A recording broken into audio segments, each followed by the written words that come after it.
Hello, Patricia O'Connor and Frida Reba Darcy here. Frida. Oh yeah, there you go. So as you can see, we are we're lit. We have more light under our balcony than there is outside the balcony. I mean, seriously. We've got both of our lights hung and gently rocking in the breeze. They're both at a really good height.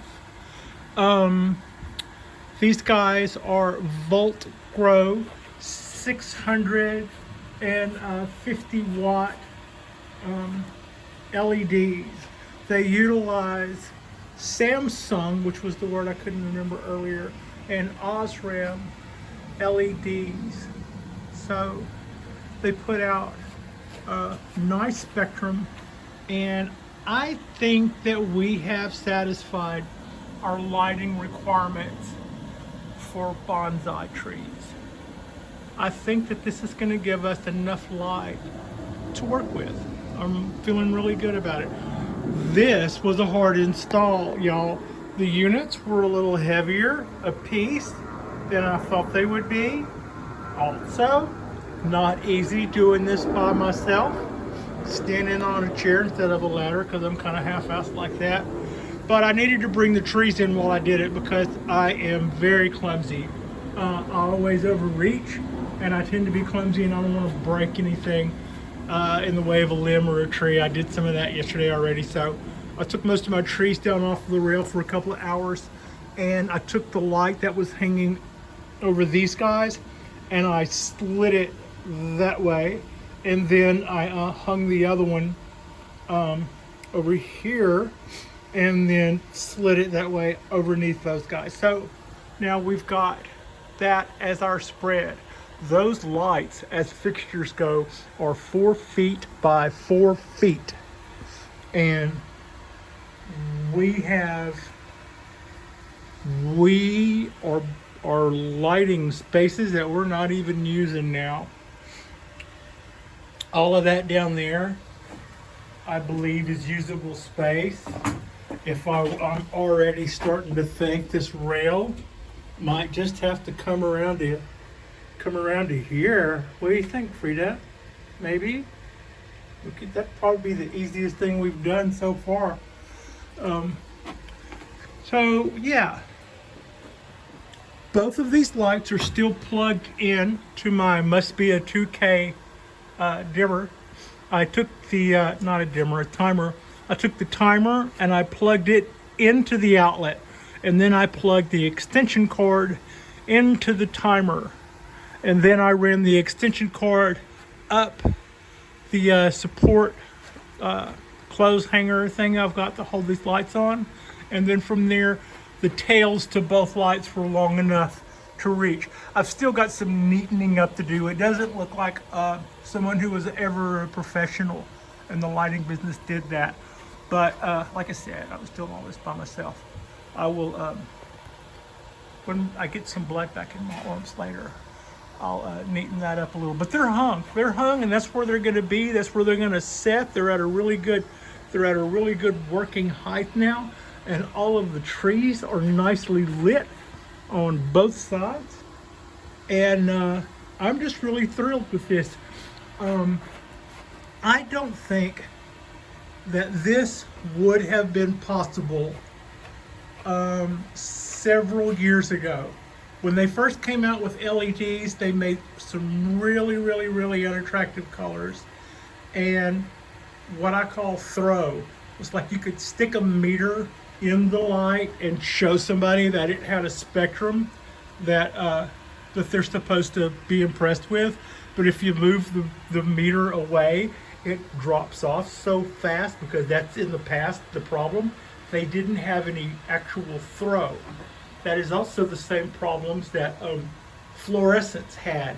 You could stick a light meter in some fluorescents and get them to say the right thing, but as soon as you moved it 2 feet away, you had nothing. And that's why metal halide and mercury sodium, was it? Don't even remember now. Used to be the go-to bulbs of choice when it came to growing things and producing enough UVA and enough UVB to bring things, for things to grow and grow up and thrive, not be undernourished or underlit. We've all seen that person that has, or we've all probably had that plant that was next to a window and kind of hung on for life longer than it actually should have. But that's not bonsai, and that's not what we're doing here. So I'm really happy. It was really hot today. It was really kind of tricky for me to hang those, especially being the clumsiest female on the planet, which, you could say I'm this or that, but if you're the clumsiest female on the planet, you can't phone that stuff in. You have to get up every morning and earn that. And maybe sometime over a beer I could tell you why it is I hold that. But yeah. But the good side is I know me, and I know to take everything that could be hurt by my bull in the china closet shenanigans. That the first thing I do is get everything the hell out of my way. Bonsais and badasses. It helps to know what you're dealing with. That's something I figured out in 62, and it caught me just here recently. The first tree I killed when I got back into bonsai, I thought I had something that was a mulberry and indestructible, and it was a little oak that probably didn't want to be messed with the way I was messing with it. So that's what I say. Know who you're dealing with. So yeah, this is a real quick little thing. Like and subscribe. I don't think this satisfies the question of whether or not you could ever grow bonsai inside your house. There are a few what they call indoor bonsais, but truly they're not. All trees are happier outside, and most of the time it's not even a question of the light that they don't get. It's the change of day, the change of seasons, the change of air from morning to day to night. They need all of those things. But like I was saying, to be able to do these type of lights, to get this type of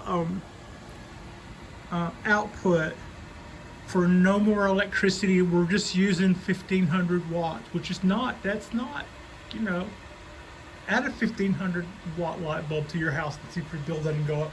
But for what we're doing, that's not a lot of electricity, and this wouldn't have even been possible several years ago. So yeah, this is becoming more doable. In a couple of years, maybe they'll have these things down to where they're not 4 feet by 4 feet and weigh 30 pounds apiece. Probably weighed more than that. But okay. Thanks for watching. Like and subscribe. And yeah, this is us and our new lights.